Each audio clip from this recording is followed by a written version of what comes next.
तो आप सभी को मैंने पिछले एपिसोड में धोखा दे दिया था ना। मैंने आप सभी से कहा था ब्लूटूथ का इस्तेमाल कर लीजिए, पर मैंने ऐसा कुछ भी नहीं किया जिससे आप लोगों को ब्लूटूथ का ज़रूरत पड़े, और साथ ही साथ मैंने बिना बताए ही स्टोरी को रोक दिया था। तो कुछ पर्सनल इशू के चलते अब इसे पर्सनल क्या ही लिया जाए, बस स्टोरेज ज़्यादा फुल हो गई थी तो मुझे इसे निकालना पड़ा जल्दबाजी में बिना आप सभी को बताएं। तो चलिए, हाँ, अब तो आप लोगों को ज़रूर ज़रूरत है, क्योंकि आगे जो होने वाला है वो आप लोगों के बर्दाश्त के बाहर होगा। तो ब्लूटूथ साथ ही साथ अगर आप लोग मैच्योर हो तो ही सुनो। चलिए मैं शुरू करती हूँ, और शुरू करने से पहले तैयार रहिए ब्लूटूथ के साथ। कहानी फ्लैशबैक से शुरू हो रही है, जब हमारी फुग्गी सिर्फ और सिर्फ 12 साल की थी। कहानी से हम शुरुआत करते हैं। हमें उसी सीन को दिखाया जाता है जब हम सभी ने देखा था फर्स्ट एपिसोड में, एक 12 साल की लड़की जो एक हॉस्पिटल के पास आकर नीचे सीधे बेहोश ही हो गई थी। अभी हमें उसी जगह को दिखाया जाता है जहाँ पर ये जो लड़की थी वो कोई और नहीं, हमारी फुग्गी ही थी। अभी वो जो बेहोश थी उसके शरीर पर, लाइक उसके कपड़े पर खून के दाग लगे हुए थे। वो पड़ी हुई थी, उसके शरीर में कोई जान ही नहीं थी, यहाँ तक कि उसके चेहरे पर स्क्रैचेस के निशान थे। अभी जैसे ही वो पड़ी हुई थी, वहाँ पर अचानक से जीप आती है। एक जीप जिसमें एक इंसान को हम देखते हैं जिसकी एज मिनिमम 26-27 यही रही होंगी। अभी हम उस लड़के को देखते हैं जिसके हाथ पर गोली का निशान था, लाइक जैसे गोली लगी हुई हो उसे। अभी वो उतरता है और उस बच्चे को चेक करने लगता है। जब वो उस बच्चे को देखता है तो लगता है उसे कि इसे चोट लगी हुई है, इसलिए वो उसे वहाँ से लेकर निकलता है। अब उसे चोट लगी हुई थी, और ये जो बंदा था ये वही बंदा था जो अपनी फुग्गी को संभाला था, जिसे वो अपना अंकल कहती है। अभी वो उसे ही लेता है और लेकर उसे अपने साथ जीप में बिठा देता है, और जीप में बिठाने के बाद वो सीधे ही उसे लेकर यहाँ से निकल जाता है। अब जब वो उसे लेकर यहाँ से निकलता है तो बच्ची को देखते रहता है। एक हाथ से वो जो ड्राइविंग कर रहा था, एक हाथ उसका जो थोड़ा सा फ्रैक्चर था क्योंकि उस पर गोली लगी हुई थी। वो जैसे तैसे करके अपना ड्राइविंग करता है, और ड्राइविंग करते हुए अपने अड्डे पर पहुँचता है, जो कि उसका अड्डा था, जो कि अभी अपनी फुग्गी जिस अड्डे में रहती है। अभी वो वहीं पर पहुँचता है, और पहुँचते ही सीधे अपने जो उसके साथी रहते हैं उन लोग को बुलाता है और कहता है कि गोली निकालो, साथ में इस बच्चे को देखो। अब जैसे उन लोग देखने लगते हैं, कहते हैं कि इसे तो बहुत ज़्यादा चोट लगी हुई, इसे डॉक्टर को दिखाना चाहिए। अभी वो जो शख्स था वो कहता है, कैसे दिखाऊँ इसे मैं डॉक्टर को? तुम्हें पता है ना कि मैं एक क्रिमिनल हूँ। अगर मैं इसे हॉस्पिटल ले जाता हूँ तो फिर मेरा क्या होगा, तुम लोगों का क्या होगा? अभी उन लोग कहते हैं तो फिर हमें अपने डॉक्टर को बुलाना चाहिए, हमें उन्हें कॉल करना चाहिए। अभी जो था बंदा, जो अंकल ही है जिन्हें हम प्रताप सिंह कहेंगे, अब वो कहते हैं उसे कैसे बुलाऊँ, वो तो कब का इस शहर से बाहर जा चुका है, पिछले 3 दिनों से वो इस शहर में नहीं है, इसलिए तो मैंने भी उसे अपनी चोट के कारण नहीं बुलाया। तभी तो मैंने उसे बिल्कुल भी नहीं बुलाया क्योंकि मुझे ही गोली लगी हुई है। अभी ये जो बंदा था उसके साथ ही वो कहता है, पर हम इसका इलाज कैसे करेंगे, हमें तो कुछ भी नहीं पता इसके बारे में। अभी वो कहते हैं ठीक है, वो ऐसे ही कहते हैं। अब वो जो अपना जो साथी था वो उसी से कहते हैं कि तुम इसे लेकर जाओ हॉस्पिटल करके। वो जो बंदा था वो उन लोग के साथ जो नया बंदा था, लाइक वो जो किसी भी गलत ये में नहीं जाता था, लाइक वो नॉर्मल थोड़ी बहुत चोरी वोरी कर ले रहा था, पर वो कुछ भी गलत, लाइक किसी को मारना या दूसरी चीज़ें करना वो नहीं करता था, जिस वजह से उन लोग उसी से कहते कि वो डॉक्टर को दिखाए। अब वो बंदा जो डॉक्टर के पास चला जाता है अपनी फुग्गी को लेकर। फुग्गी स्टिल जो बेहोश थी। अभी फुग्गी को लेकर जाया जाता है हॉस्पिटल। जब उसका चेकअप होता है तो जो डॉक्टर थी वो बता देती हैं कि क्या हुआ है। अभी उसका जैसे ही चेकअप वेकअप होता है और चेकअप के कारण बता दिया जाता है कि क्या हुआ है। अभी वो जो बंदा था जो लेकर गया था वो कॉल करता है और बताता है कि इस बच्चे के साथ ऐसा हुआ है करके। अभी वो जो बंदा था, लाइक हमारे प्रताप सिंह, जो हैरान हो जाते हैं कि उन्हें उसकी एज देखने में कोई इतनी नहीं लग रही थी कि क्या बोलते थे उसके साथ ऐसा कुछ हो। और जब डॉक्टर ये बताते हैं कि ये लाइक जब चेक किया जाता है तो पता चल जाता है कि कितना क्या है करके। तो बताया जाता है कि 4 लोगों ने।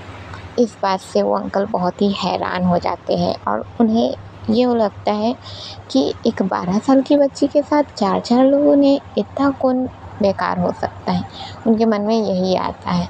अब फुग्गी जो अपना हॉस्पिटल में ही रहती है, अब वो हॉस्पिटल में ही रहती है, उसे जब होश आता है तो उससे पूछा जाता है कि बेटा सब ठीक है, कौन थे वो लोग, क्या थे। उसके बाद उससे पूछा जाता है, पर फुग्गी उस वक्त पर जो उसकी हालत थी वो कुछ कह ही नहीं पाती है, कुछ भी नहीं कह पाती। जब भी उसके पास कोई आता बात करने को तो वो सबसे डर जाती, दूर हटती और बहुत ही ज़्यादा रोती। उसकी हालत बहुत ही ज़्यादा अजीब सी हो गई थी, वो कुछ कर ही नहीं पाती। जैसे उससे कोई बोलते कि बेटा मैं हूँ करके, तो वो उसको खुद से दूर धकेलती। यहाँ तक कि डॉक्टर, चाहे लेडीज़ डॉक्टर हो, जेंट्स डॉक्टर हो, नर्स, वो किसी को भी अपने पास नहीं आने देते। यहाँ तक कि जो बंदा उसे लेकर आया हुआ था अपने साथ, वो उसे भी नहीं आने देते। पर जब प्रताप सिंह खुद आते हैं, उनके हाथ पर चोट लगी हुई थी, वो उस हाथ पे अपना बैंडेज लगा के रखे हुए थे और हाँ, उन्होंने अपना गोली निकाल दिया था। और वो खुद आते हैं और उससे बात करते हैं कि बेटा मेरी बात सुनो, नाम क्या है तुम्हारा।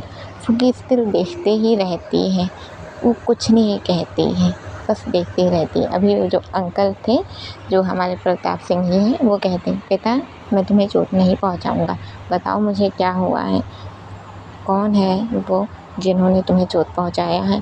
अभी अपनी फुग्गी बस हैरानी से देखते ही रहती है।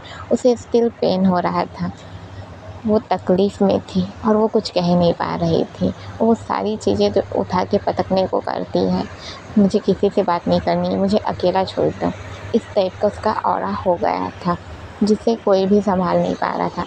अभी अपनी फुग्गी जो उठ के भागने को ही होती है, उसे ये लगता है कि सब उसे चोट पहुंचाएंगे, सब उसे गलत तरीके से छुएंगे। अगर कोई उसे समझाने के लिए उसके कंधे पर भी हाथ रखता तो इतनी ज़्यादा घबरा जाती कि घबराहट से उसके हाथ को पकड़ के काटने लग जाती। अभी अपने जो प्रताप सिंह हैं वो उसे होल्ड कर लेते, संभालते हैं, उसके सर पर हाथ रखते हैं, हल्का हल्का सा हिलाने लगते हैं और कहते हैं बेटा देखो मैं हूँ, मैं तुम्हें कुछ नहीं होने दूँगा, इनमें से कोई भी तुम्हें हाथ नहीं लगाएगा, बताओ क्या हुआ है, तुम ठीक हो। अभी फुग्गी बस उन्हें देखते रहती है और अपने प्रताप सिंह का जैसे समझाने का तरीका था वो इतना स्वीट था कि वो बस उन्हें देखती ही रहती है। अब अपना जो प्रताप सिंह है वो कहते हैं तुमने कुछ खाया क्या, मैं तुम्हें कुछ खाने को दूँ, दवा लेनी होगी ना, तुम्हें दर्द हो रहा होगा ना। अभी अपनी फुग्गी जो स्टिल देखते ही रहती है और बस हाँ में सर हिला देती है। अभी अपने जो प्रताप सिंह हैं वो कहते हैं तो चलो मेरे पास आओ, मैं तुम्हें खिलाता हूँ। वो ऐसे ही कहते हैं और अभी एक बॉल में एक जो हॉस्पिटल का ही खाना दिया जाता है, बहुत सारे हॉस्पिटल में खाना मिलता है, तो वही का ही खाना दिया जाता है, जिसमें वो अपना रखते हैं और उसे अपने पास ही बिठाते हैं। वो बेड पर बैठी हुई थी, अपनी फुग्गी जो बेड पर बैठी हुई थी और अपने प्रताप सिंह जो उसे खिला रहे थे, जो हॉस्पिटल का ही खाना था उसे खिला रहे थे। अभी वो जब खिला रहे थे तो अपनी फुग्गी बड़े प्यार से खा रही थी। इस वक्त पर ऐसा लग रहा था जैसे एक बाप अपनी बच्ची को खाना खिला रहा हो। अभी वो उसे खिलाते ही रहते हैं। अब जैसे ही पूरा खाना ख़त्म हो जाता है वो पूछती क्या तुम्हें और कुछ चाहिए। फुग्गी बस नामे है सर हिला देती है।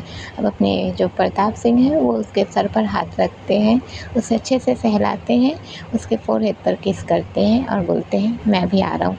वो ऐसे ही कह के जैसे ही उठते हैं फुग्गी उनका हाथ पकड़ लेती है और नामे इशारा करती है कि मत जाइए। अपने प्रताप सिंह जो उसके गालों को छूते हैं और कहते हैं तुम्हें यहाँ से जाना है ना, अगर तुम यहाँ से जाना चाहती हो तो मुझे डॉक्टर से बात करनी होगी ना।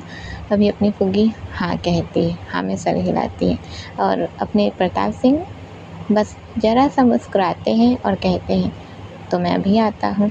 वो ऐसे ही कहकर यहाँ से निकल जाते हैं। अभी वो जैसे ही बाहर निकलते हैं अपनी जो नर्स है वो उसका चेकअप वगैरह करती हैं, लाइक अभी वो ठीक है कि नहीं ठीक है ये चेक करती हैं और फिर कहती है कि तुम आराम करो करके। अभी अपनी जो फुग्गी थी वो उस नर्स को भी बड़े डर से देख रही थी, लाइक वो उस नर्स से भी डर रही थी और वो उसे बहुत अजीब से देख रही थी।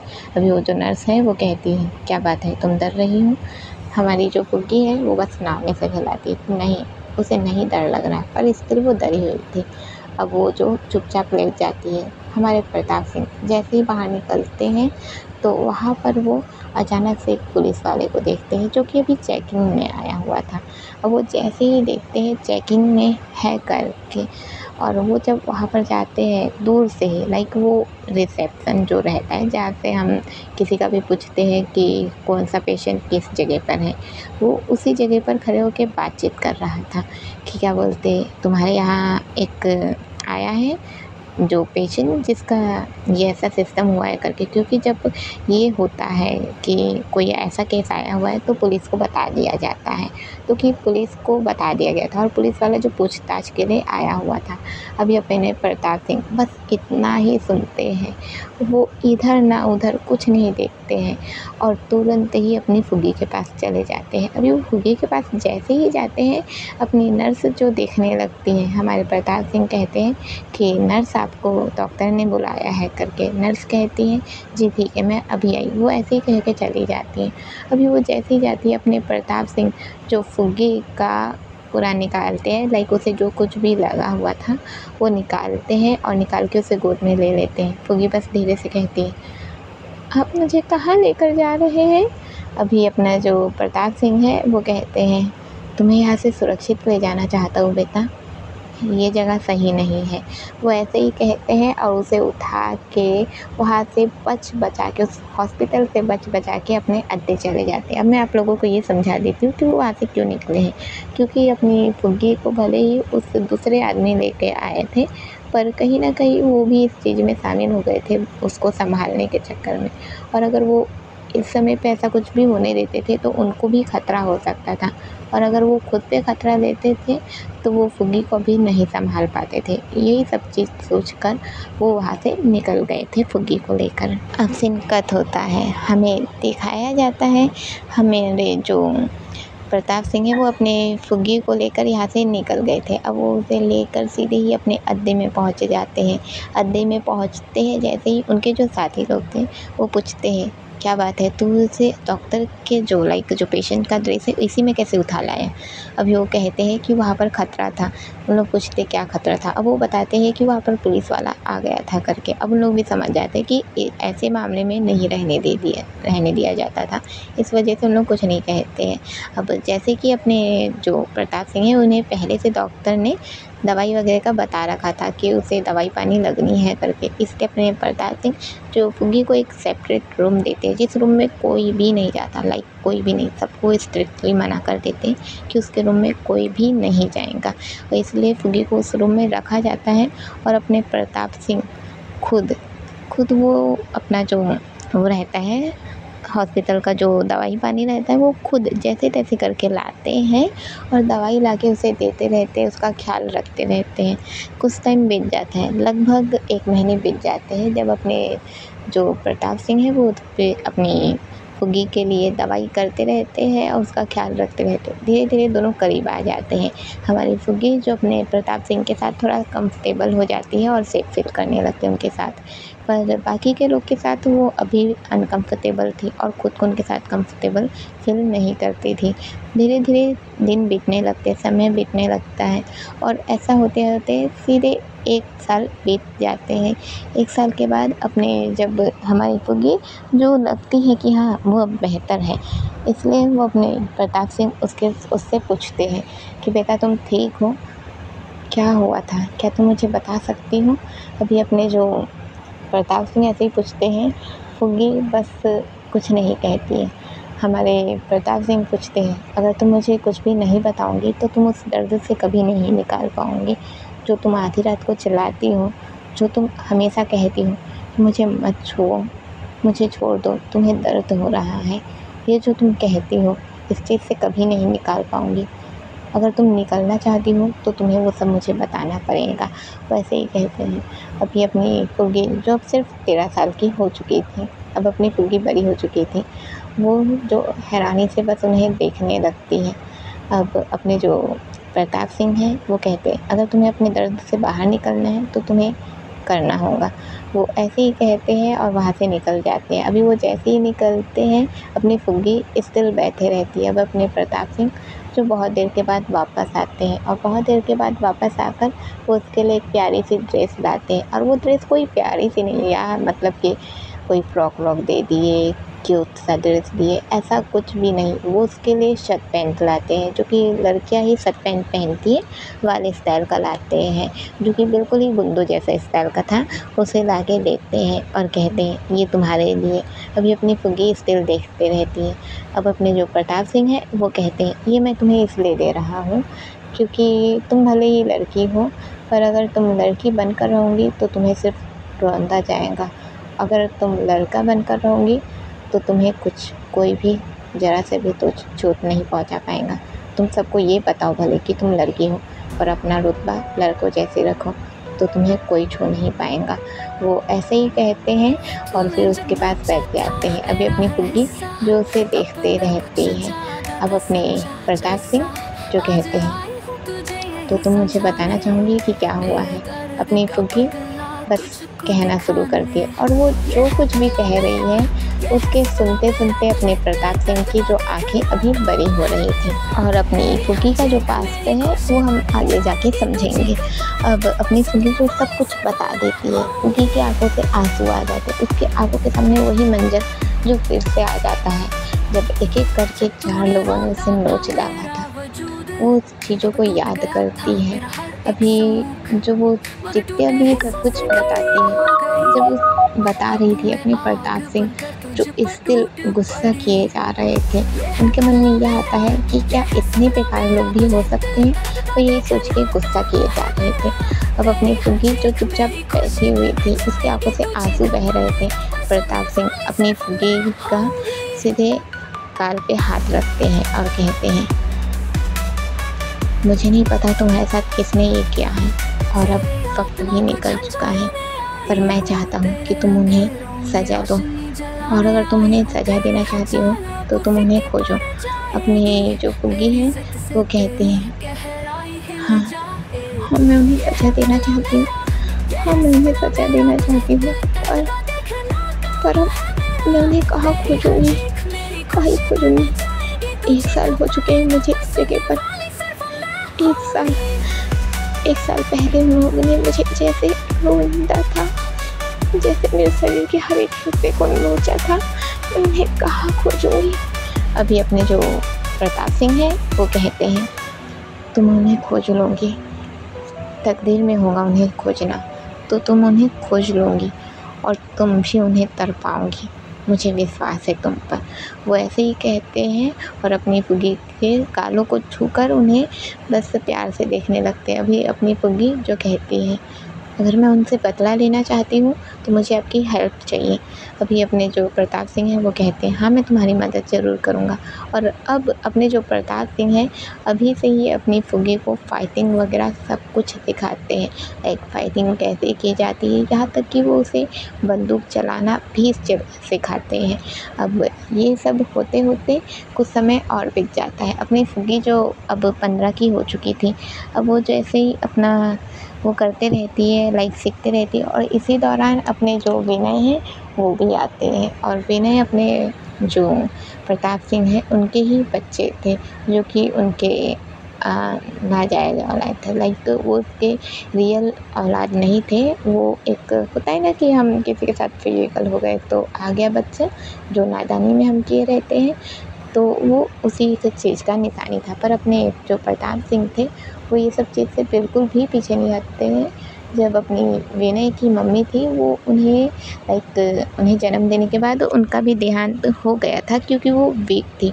और वीकनेस में जब हम बच्चे को जन्म देते हैं तो हम खुद अपने आप को स्टेबल नहीं रह पाते, हम अपने आप को बचा नहीं पाते और वो उसकी मौत हो जाती है। तब से ही अपने जो प्रताप सिंह हैं वो अपने विनय को संभाल रहे थे। अब अपने जो विनय हैं वो अपनी फुग्गी से थोड़े बड़े थे। अब वो जो है वो संभालते रहते हैं और संभालते संभालते लाइक ये सब होते ही रहता है। अब अपने प्रताप सिंह जो है वो अपनी फुग्गी पर ज़्यादा ध्यान देते, लाइक उसे ज़्यादा सिखाना। ऐसा नहीं था कि वो अपने विनय को नहीं सिखाते, वो विनय को भी सिखाते, पर उन्हें पता था कि फुग्गी को अपना बदला लेना है, इसलिए वो उसे ज़्यादा पावरफुल करने के चक्कर में वो अपने विनय पर कम ध्यान देते हैं।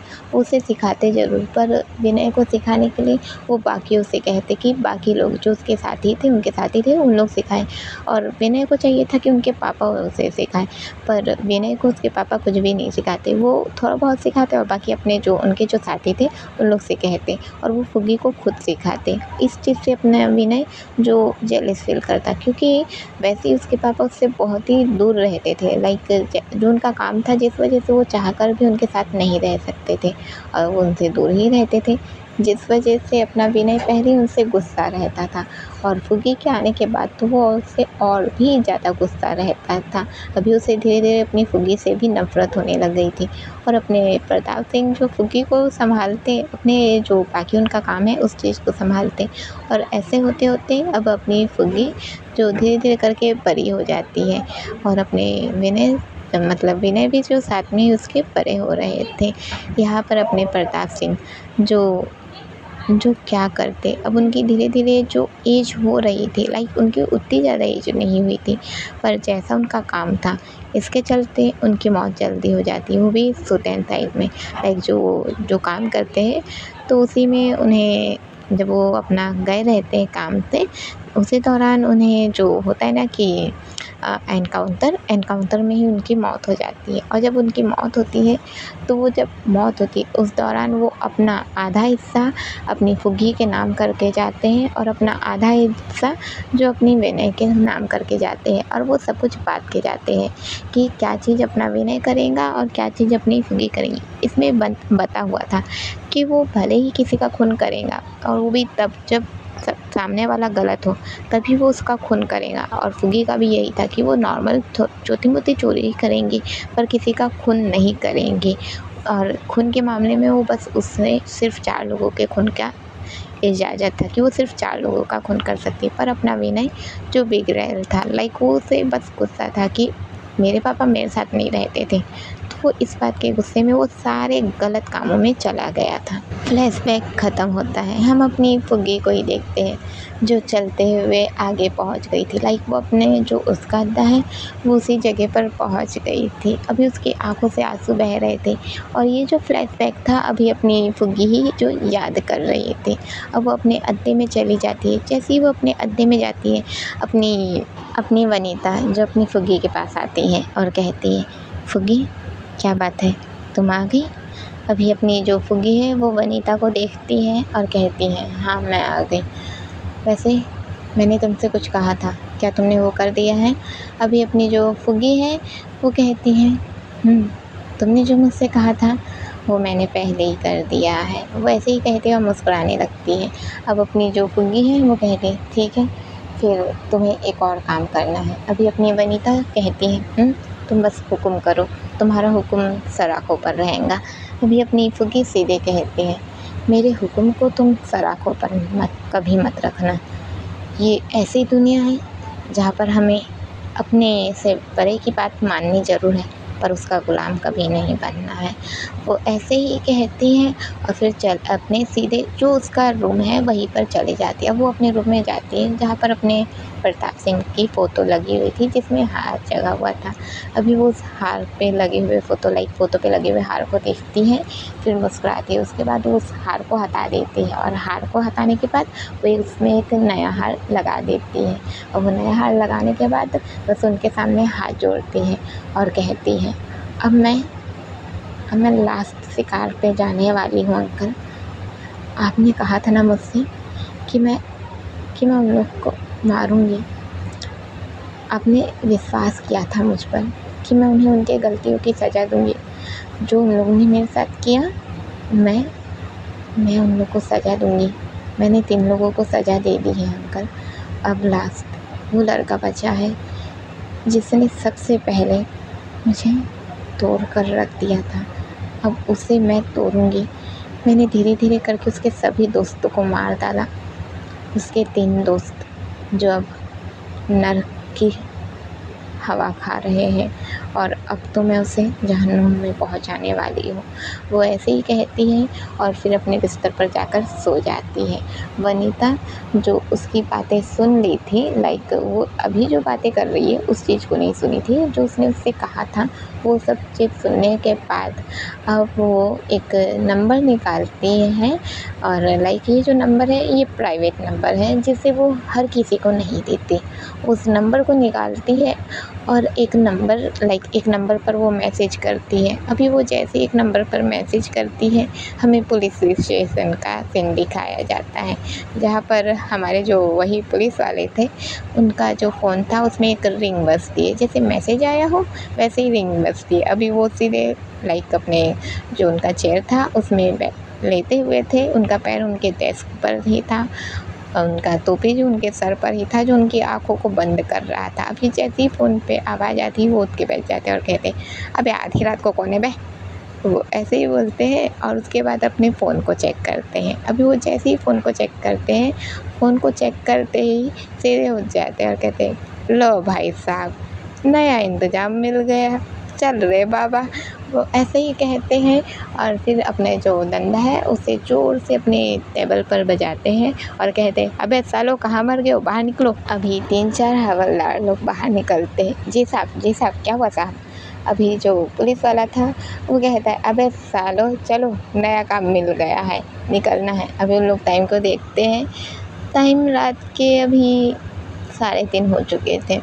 वो देखते हैं, उन लोग कहते हैं, क्या साहब क्या मस्ती कर रहे हैं आप, अभी कहाँ? अभी अपना जो पुलिस वाला है वो कहता है, अबे सालो कितना सोओगे, निकलो चलो काम भी ज़रूरी है। वो ऐसे ही कहते हैं और बोलते हैं कि निकलो। वो सीधे कहते हैं, साहब अच्छे से चेक कर लीजिए, वाकई में अभी जाना है, नींद आ रही है, ऐसे ही करते हैं। अभी जो पुलिस वाला था, सालो तुम लोग की बात नहीं समझ में आ रही। अब वो फिर से मैसेज को चेक करता है। अभी अपने जो पुलिस वाले थे वो आधी नींद में पड़े थे, वो ठीक से मैसेज चेक करते, फिर कहते अरे यार कल जाना है। वो ऐसे ही कहते हैं, फिर वापस हो जाकर अपने डेस्क पर लाइक पैर रखते हैं, टोपी को अपने आँखों पर रखते हैं और सो जाते हैं। अब ये जो हवलदार लोग थे वो कहते हैं, हमारी नींद ख़राब करके सो गई है तो सर। वो ऐसे ही कहते हैं। अभी वो पुलिस वाला अपने डंडे से अपनी टोपी को हटाता है और कहता है, क्या कह रहे हो तुम लोग? अभी वो जो अपने हवलदार लोग थे वो कहते, नहीं साहब हमने आपसे कुछ नहीं कहा, हम आराम कर लेते हैं, आप भी आराम कीजिए। अभी वो पुलिस वाला कह रहा, हाँ अच्छा है। वो ऐसे ही कहता है और अपना सीधे सो जाता है। अभी ये जो हवलदार लोग थे वो लोग भी अपना एक एक कोना पकड़ लेते हैं, लाइक सबके सब अपना एक एक कोना पकड़ते हैं डंडे को हाथ में लेकर और सीधे सोने लगते हैं। लाइक खराटे लेना और सीटी भी मारना, लाइक जब हम खराटे लेते हैं तो एक सीटी भी बजती है, तो वैसे ही करना। अब सीन कट होता है, हमें नेक्स्ट मॉर्निंग का सीन दिखाया जाता है, जहाँ पर हम अपनी शीतल और वान्या को देखते हैं, जो अभी दोनों के दोनों उठ गए थे। अभी जैसे ही ये लोग दोनों के दोनों उठते हैं, हमारी शीतल वान्या को चिल्लाती है कि वान्या बाहर आओ, चलो नाश्ता कर लो। अभी अपनी वान्या जो अपना रेडी होके बाहर आ गई थी, अब वो रेडी होकर बाहर आती है और ओके कह के लाइक वो नाश्ता करने लगती है। अब दोनों के दोनों जो अपना नाश्ता कर लेते हैं। अब अपनी शीतल जो जल्दबाजी में निकल रही थी कि मुझे लेट हो गया है, मैं जा रही हूँ हॉस्पिटल।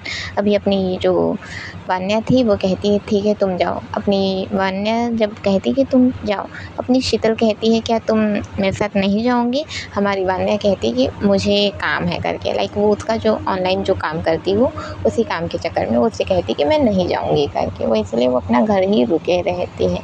अभी वो जैसे ही घर रुकी हुई है, हमारी शीतल बस ठीक है तुम आराम करना और अपना ख्याल रखना, वो ऐसे ही कह के यहाँ से जल्दबाजी में अपना नाश्ता वास्ता जो कंप्लीट कर ली थी, वो अपना चाबी वाबी लेती है, जो भी सामान वो पकड़ती है वो सारे सामान पकड़ती है और यहाँ से निकल जाती है।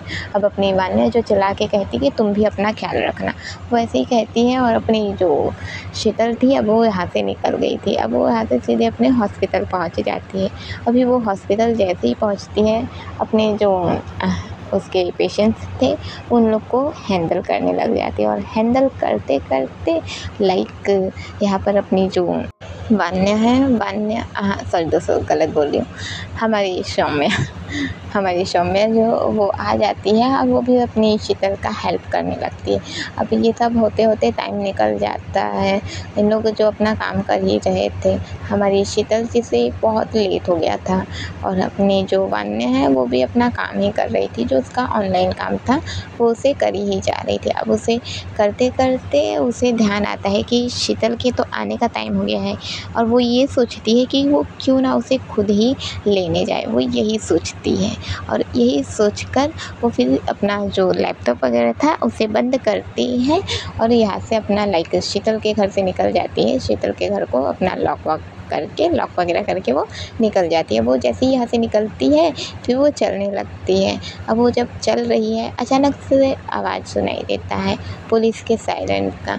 वो देखती है कि जो पुलिस का सायरन है वो दो जीप है जो एक साथ चल रही है और जा रही है किसी साइड। वो ये देखती है फिर कहती है इस समय पर होगा कुछ, वो यही सोचती है और वो अपने रास्ते निकल जाती है। वो हम अपनी वान्या को ही देख रहे जो यहाँ से जा रही है।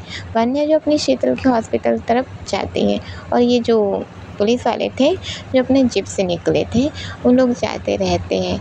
अभी जो पुलिस वाला था वो जो बैठा हुआ था वो बस बैठा हुआ था और ड्राइविंग जो अपना हवलदार है वो कर रहा था। वो कहता है साहब आपको कंफर्म है? अभी वो जो पुलिस वाला है वो कहता है अबे सारे कंफर्म ही होगा, आखिरकार नए नंबर से मैसेज आया और अगर कंफर्म नहीं हुआ तो जिसका नंबर है पता लगा के साले को भर दूँगा। वो ऐसे ही कहता है और तू चला बे, वैसे ही कहता है और चुपचाप बैठे रहता है। अभी अपना जो हवलदार है वो कहता है ठीक है साहब, वैसे ही कहता है और हम सीन कट होता है, हमें एक जगह को दिखाया जाता है जो कि अपना गोदाम जैसा ही था। अब वहाँ पर हम देखते हैं कि कुछ लोग बैठे हुए थे और अपना विनय जो उनसे बातें कर रहा था और वहाँ पर बहुत सारी पेटियाँ खुली हुई थी, उसमें सिर्फ और सिर्फ ड्रग्स रखे हुए थे और अभी ये बातें चल रही थी, कुछ बातें लाइक पैसे को लेकर बातें। अब अचानक से यहाँ पर पुलिस की सायरन आने लगती है। जैसे ही सायरन आने लगती है अपना जो वो है विनय के साथ जो बाकी के लोग थे वो लोग कहते तुमने हमसे कहा था कि यहाँ कोई पुलिस वाला नहीं आने वाला, तो फिर ये क्या है? अभी अपना जो विनय है वो कहता है नहीं आने वाला था, ये कैसे हो सकता है? अभी उन लोग कहते तुम हम लोग को धोखा दे, हम लोग के पैसे वापस करो। और अपना विनय ऐसा तो नहीं हो सकता, आप लोग अपना सामान लेकर जाइए यहाँ से, वो ऐसे ही कहता है और उन लोग के हाथ में वो ड्रग्स का जो पेटी रहता है पकड़ा देता है और अपना पैसे का पेटी पकड़ लेता है। अब इन लोग जो यहाँ से भागने को होते हैं और जैसे ही लोग भागने को दरवाजे तक पहुँचते हैं पुलिस वाले लोग हवलदार लोग जो आ जाते हैं। अभी जैसे ही आते हैं उन लोग को पकड़ लिया जाता है जो लोग खरीदे थे। अपना विनय जो एंड टाइम पर सिर्फ एक पैसे का जो पेटी रहता है वो लेकर यहाँ से निकल जाता है। अब जैसे ही वो यहाँ से निकल जाता है तो वो ये देखता है कि उसका लाइक जिन लोग को वो सर्विसिंग कर रहा था वो उन लोग भी तो पकड़ा गए और उसके यहाँ तक कि उसके जो साथी लोग थे उन लोग भी पकड़ा गए थे। अब अपना जो विनय है वो यहाँ से निकल जाता है। वो अपना जो वो बैग था वो उसे ही लेकर निकल गया था, उसमें कुछ पैसे रखे हुए थे। अब अपना विनय जो उस जगह पर वापस नहीं जा सकता था क्योंकि जस्ट अभी वहाँ पर पुलिस वाले ने जो छापा मारा था उस जगह पर वापस नहीं जा सकता था। उसके बंदे लोग भी जो पकड़ा चुके थे, अब वो क्या करता, वो उस जगह पर नहीं जा सकता था। अब वो दूसरा ठिकाना खोजने लगता है कि वो किस जगह पर जाए जहाँ पर वो सेफ रह पाए। ये चीज़ सोचते रहता है। सीन कट होता है, हम अपनी वान्या को देखते हैं जो अपनी शीतल के पास जा ही रही थी। अभी वो जैसे जा रही थी, जाते जाते रास्ते में अभी वो अचानक से अपनी फुग्गी को देखती है। जैसे ही वो अपनी फुग्गी को देखती है बस उसे देखती ही रहती है।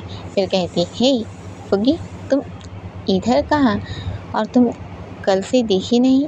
अभी अपनी फुग्गी कहती है मैं कल से नहीं दिखी या तुमने मुझे याद नहीं किया। अभी अपनी जो शीतल नहीं, हमारी वान्या है, वान्या कहती है हाँ ये तो मेरी गलती, आज तो मैं दिन भर बाहर ही नहीं निकली थी। वैसे मैं शीतल के पास जा रही हूँ शीतल को लेने, आज लेट हो गया है उसे आने में, क्या तुम मेरे साथ जाना चाहोगी? हमारी फुग्गी थोड़ी देर वान्या को देखती रहती है और फिर शीतल को याद करती है। वो चाहती थी जाना और वो मना भी करना चाहती थी। वो सोचती है कि क्या उसका जाना सही होगा, क्या वो जाए वहाँ पर, वो यही सोचती है। फिर वो कहती है हाँ मैं ज़रूर जाना चाहूँगी। वो ऐसे ही कहती है और अब हम देखते हैं हमारी फुग्गी और वान्या दोनों के दोनों मिलकर हमारी शीतल के पास आते हैं। अभी जैसे ही इन लोग आते हैं, शीतल अभी भी अपना काम ही कर रही थी। आज ज़्यादा ही शायद उसके जो पेशेंट्स रहते हैं आज ज़्यादा ही आए थे और इस चक्कर में उसे इतना लेट हो गया था। और अकेली होने के कारण, अब ऐसा तो है नहीं, हॉस्पिटल है भाई, अकेली है तो उसे तो संभालना तो पड़ेगा ही, चाहे कितने भी पेशेंट्स क्यों ना आ जाएं।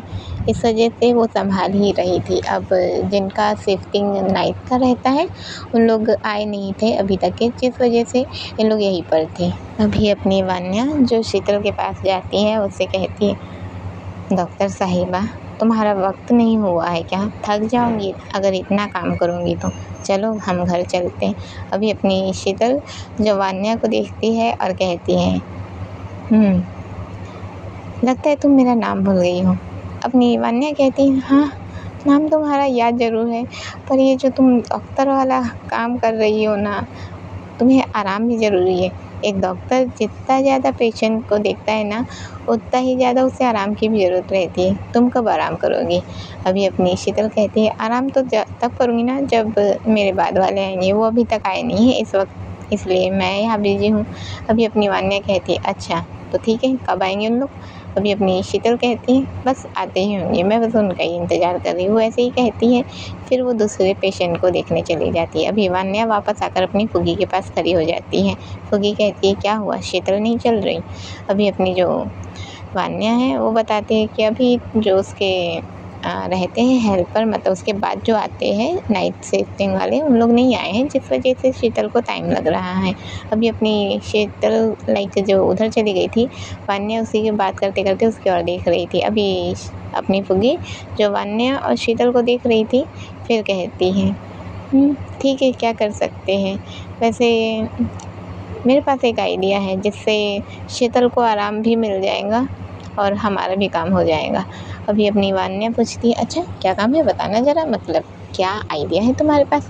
अभी अपनी जो फुग्गी है वो अपनी वान्या को अपने पास बुलाती है और उसके कानों में कुछ कहने लगती है। अभी अपनी जो वान्या है वो कहती है, ये आइडिया तुम्हारा बड़ा अच्छा है। अभी सीन कट होता है, हम देखते हैं हमारी सौम्या जो बहुत थक चुकी थी, जो हेल्प कर रही थी अपनी शीतल के साथ, तो वो बहुत थक चुकी थी, जिस वजह से वो शीतल का कोई हेल्प नहीं कर पा रही थी। और शीतल खुद उससे कही थी कि तुम आराम कर लो, इस वक्त में मैं संभाल लूँगी, वो ऐसे ही कही थी। अब अपनी शीतल जो अकेली ही सब कुछ संभाल रही थी तो वो परेशान थी हाल पर। अब अपनी जो वान्या है वो शीतल के पीछे पीछे थी और वो भी लाइक कुछ, वो डॉक्टर तो है नहीं कि डॉक्टर का कुछ भी काम कर पाए, इसलिए वो बस उसके पीछे पीछे थी और उसको जो भी ज़रूरत पड़ता वो कहती है, तू मुझे बता, मैं तुझे ज़रूर दूँगी करके। शीतल मना करती है कि तुम यहाँ पर कैसे कर सकती हो, तुम जाओ अपना इंतज़ार करो, मैं आ रही हूँ थोड़ी देर में। पर अपनी जो वान्या है वो कहती है, मैं तुम्हें काम करने से मना नहीं कर रही ना, मैं तुम्हारी हेल्प कर रही हूँ। वो ऐसे ही कहती है और उसके पीछे पीछे लाइक उसे जिस भी चीज़ का ज़रूरत पड़ता है, जैसे कि पत्ती या कोई इंजेक्शन, वो पूछ के देती कि ये देना है, ये देना है। और कई बार अपनी वान्या जो गलती ही कर देती है। अभी शीतल चिल्लाती, क्या कर रही हो तुम, मैंने तुमसे कहा ना मैं खुद कर लूँगी। अभी हमारी वान्या से जो गलती हो जाती है और उसे इंजेक्शन दूसरा देना था और वो गलती से दूसरा दे देती, जिस वजह से अपनी, वैसे शीतल इरिटेट हो गई थी, क्योंकि भाई अकेले ही पूरा संभालना पड़ रहा है तो इंसान इरिटेट तो हो ही जाता है। वो और इरिटेट हो जाती है और वो चिल्ला देती है। अभी वान्या चुपचाप रखती है और बाहर निकल जाती है और फुग्गी के पास चली जाती है। फुग्गी कहती है, क्या हुआ? हमारी जो वान्या है वो बताती है कि क्या क्या हुआ। अभी फुग्गी हंसने लग जाती है। अभी जैसी वो हंसती है, पहली बार अपनी वान्या ने फुग्गी की हंसी को देखा था, उसकी हंसी को देखे जा रही थी और कहती है, क्या बात है, मैंने तुम्हें पहली बार ऐसे खिलखिला के हंसते हुए देखा है, कभी नहीं देखा पहले इससे। अभी अपनी जो फुग्गी एकदम चुप हो जाती है और फिर जैसे ही वो चुप होती है उसका एक बचपन का छोटा सा झलक दिखाया जाता है, जिसमें वो जब हंस रही थी वो बहुत खिलखिला के हंस रही थी। और अभी एक छोटी सी बच्ची जो उससे कहती है, फुग्गी तुम हंसते हुए बहुत प्यारी लगती हो। अभी वो जैसी ये चीज़ को याद करती है वो चुपचाप हो जाती है और अपनी वान्या को देखने लगती है। वान्या कहती है, हाँ मैं सच कह रही हूँ, तुम सच में बहुत प्यारी लग रही हो, मैं तुम्हें पहली बार ऐसे हँसते हुए देख रही हूँ। अभी हम अपनी शीतल को देखते हैं जो पूरे पेशेंट को देख लेती है और थोड़ी ही देर में जो नाइट शिफ्टिंग वाले रहते हैं तो उन लोग आ जाते हैं। अभी उन लोग जैसे ही आते फाइनली हमारी शीतल को रिलीफ मिलता है और वो बाहर आती है। अभी वो जैसे ही बाहर आती है उसे ये याद आता है कि उसने अभी अभी वान्या पे चिल्लाया ही था।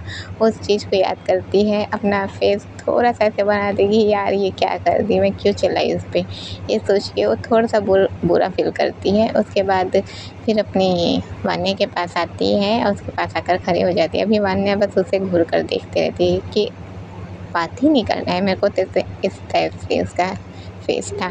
वो उसे घूर के देखने लगती है। हमारी शीतल जो वान्या के पास खड़ी थी, वान्या के जस्ट बगल में अपनी फुग्गी भी थी।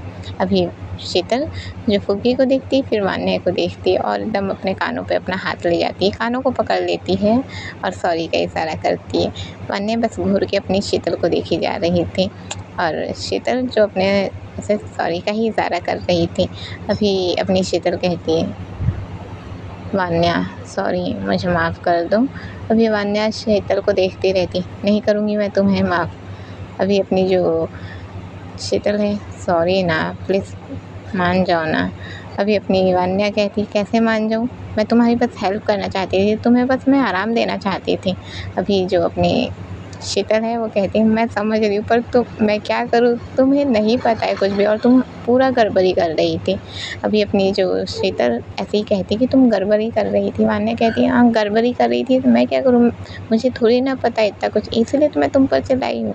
अभी ये दोनों का हो जाता है शुरू, सीधे फुग्गी बीच में चलाती है, अरे हो गया तुम लोग का, क्या कंजर शुरू कर दिया दोनों के दोनों। अब वो तुम्हारा हेल्प करना चाहती थी शीतल, और हाँ वान्या तुम पढ़ी लिखी हो और वो तुमसे कोई चीज़ मांग रही थी और तुम्हें सही से देना चाहिए था क्योंकि तुम पढ़ी लिखी हो। वो क्या मांग रही है ये चीज़ तुम्हें देख के समझ जाना चाहिए, पढ़े लिखे लोग समझ जाते हैं। मैं जानती हूँ कि तुम डॉक्टर नहीं हो ना नर्स हो तो सही चीज़ नहीं निकाल के दे सकती, कम से कम पढ़ के तो दे सकती थी ना। अभी अपनी फुग्गी के चिल्लाते ही दोनों के दोनों एकदम डर से जाते हैं और अपनी फुग्गी को हैरानी से देखने लग जाते हैं। हमारी फुग्गी फिर शांत होती है और कहते मुझे माफ़ करना, पर ज़्यादा कोई ऐसे बहस करता है ना तो मुझे गुस्सा आने लग जाता है। अभी अपनी शीतल कहती है, वाह एक नया पीस आ गया हमारे ग्रुप में, चलो। वो ऐसे ही कहती है और अपनी शीतल जो फुग्गी का हाथ पकड़ती है और वान्या भी जो फुग्गी का हाथ पकड़ती है, इन लोग मिल के सीधे बाहर निकल जाते हैं। अभी अपनी जो सौम्या है वो आराम करते हैं और आराम के बाद वो अपने घर के लिए निकल जाएंगी। अब सीन कट होता है, हम देखते हैं इन लोग जैसे यहाँ से निकल गए थे, निकलने के बाद अब इन लोग एक कॉफ़ी शॉप में जाते हैं और सीधे फुग्गी को ले जाकर कॉफ़ी शॉप का जो टेबल रहता है उस पर बैठा दिया जाता है। लाइक टेबल पे नहीं, चेयर पे ही बैठाया गया है।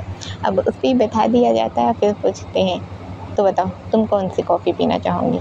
फुग्गी कहती है, मैं यहाँ कॉफ़ी पीने तो बिल्कुल भी नहीं आई हूँ। अभी अपनी वान्या और शीतल दोनों ही कहते हैं, कॉफ़ी हम दोनों पीने वाले हैं और अगर हम दोनों के साथ तुम हो तो तुम्हें भी पीना पड़ेगा।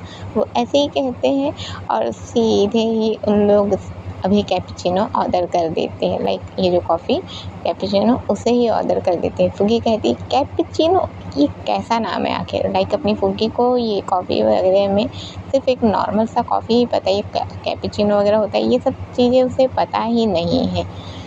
अब वो जैसे ही कुछ बोलती है कि कैप्शन ये क्या है, हमारी वान्या और शीतल एक साथ कहते हैं बहुत अच्छा है, तुम ट्राई तो करो, ऐसे ही कहते हैं और उसे भी पीने को देते हैं और अपना भी पीते रहते हैं। अब इन लोग जैसे पीते रहते हैं, हमारी फुग्गी जिसका ध्यान अपनी शीतल पर ही था, यहाँ अपनी वान्या जो अपने कॉफ़ी को एंजॉय कर रही थी, वही कैपुचिनो को एंजॉय कर रही थी, हमारी शीतल भी एंजॉय कर रही थी और हमारी जो फुग्गी है ये भी अपना पी ही रही थी। फर्स्ट टाइम इसने पिया था और इसे इसका टेस्ट जो अच्छा लगता है, वो कहती है ये है तो टेस्टी। अभी अपनी वान्या कहती है, क्या तुमने इसे कभी भी नहीं पिया। फुग्गी सीधे कहती है, मुझे ये सब का शौक ही नहीं है, मैं कभी बाहर ही नहीं निकलती किसी के साथ, तो ये सब चीज़ में मुझे पता ही नहीं है। अभी अपनी वान्या और शीतल जो एक दूसरे के फेस को देखते फिर फुग्गी को देखते और कहते, अब तुम हमारे गैंग में आ गई हो तो तुम्हें हर एक चीज़ का स्वाद मिलेगा। वो ऐसे ही कहते हैं और उसके बाद अब इन लोग उठते हैं। अभी जैसे ही उठते हैं उसी वक्त पर लाइक एक साथ उठते हैं और फुग्गी के साइड से ही अभी एक जो वेटर है वो जाते रहता है जिसके हाथ में अभी कॉफ़ी था गर्मा गर्म। वो जैसी उठती है वो कॉफ़ी जो लाइक टकराता है उससे, और टकराने के कारण उसके कपड़े पे ही गिर जाता है। अभी जैसे ही गिरता है फुग्गी को बहुत जलन होने लगती है, लाइक उसके कपड़े भी ख़राब हो जाते हैं, बहुत जलन होने लगती है। अभी शीतल जल्दी जल्दी उसके कपड़े साफ़ करने लगती है और पूछने लगती है तुम ठीक हो ना। अभी वो लाइक जैसे हमारे चेस्ट साइड चला जाता है कॉफ़ी, तो वो ही साफ़ कर रही थी। जब वो साफ़ कर रही थी तो अचानक से उसके हाथ में फुग्गी का जो लॉकेट है वो आ जाता है। अभी वो जैसे ही देखती है लॉकेट आया है, उसे देखने लगती है। फुग्गी छुड़ाने की कोशिश करती है छोड़ो करके, पर अपनी शीतल जो वापस पकड़ लेती है और कहती है ये लॉकेट वही है, मैं इस लॉकेट को नहीं भूल सकती। तुम कौन हो? अभी अपनी जो फुग्गी है वो छुड़ा देती है और यहाँ से जाने लगती है। शीतल फुग्गी के पीछे जाती है और कहती है फुग्गी रुको, मेरी बात का जवाब दो। अभी पान्या जैसे ही देखती है कि शीतल सीरियस लग रही है, वो शीतल के पीछे जाने लगती है। अभी अपनी जो शीतल आगे आगे जा रही थी और हमारी जो फुग्गी है वो शीतल से भी आगे थी। अभी शीतल जो फुग्गी का पीछा कर रही थी पूछ रही थी फुग्गी रुको, मेरी बातों का जवाब दो। ये लॉकेट, मैं इस लॉकेट को कभी नहीं भूल सकती। फुग्गी रुको, क्या तुम वही हो? फुग्गी मेरी बात सुनो। अभी जो फुग्गी है वो रुक जाती है और कहती है क्या सुनूं मैं तुम्हारी बात? क्या है इस लॉकेट में ऐसा जो तुम वही हो? कौन हूँ मैं? अभी अपनी शीतल अपने फुग्गी का हाथ पकड़ लेती है, अपने लाइक वो उसका हाथ को अच्छे से पकड़ते अपने हाथों से अच्छे से सहलाती है, फिर उसके हाथ को अपने चेस्ट पे रखती है, जिस साइड उसका दिल धड़कता है उस साइड रखती है और कहती है इस धड़कन को पहचान रही हो तुम? इस धड़कन को पहचानो फुग्गी तुम वही हो ना? मैं तुम्हें भूल कैसे सकती हूँ? मैं आखिर तुम्हें पहचानने में गलती कैसे कर सकती हूँ? फुग्गी ये तुम हो, है ना फुग्गी? फुग्गी कहती है मैं कौन मैं? तुम किसकी बात कर रही हो? अभी अपनी जो शीतल है वो कहती है मुझसे गलती हो गई, मैं तुम्हारे नाम को जानने के बावजूद भी तुम्हें पहचानने में कैसे गलती कर सकती हूँ? उस दिन जब मैंने तुम्हारा नाम जाना था मुझे लगा था, मुझे तुम्हारी याद आई थी, पर फिर भी मैंने तुम्हें पहचानने में गलती कैसे कर दी? तुम मेरी फुग्गी हो, है ना? फुग्गी तुम वही हो ना? अभी अपनी जो शीतल है वो कहते कहते उसके गालों को होल्ड कर ली थी। शीतल के गालों को होल्ड करते ही अपनी फुग्गी जो एकदम ठहर से जाती है, उसकी आंखों से आंसू बहते हैं।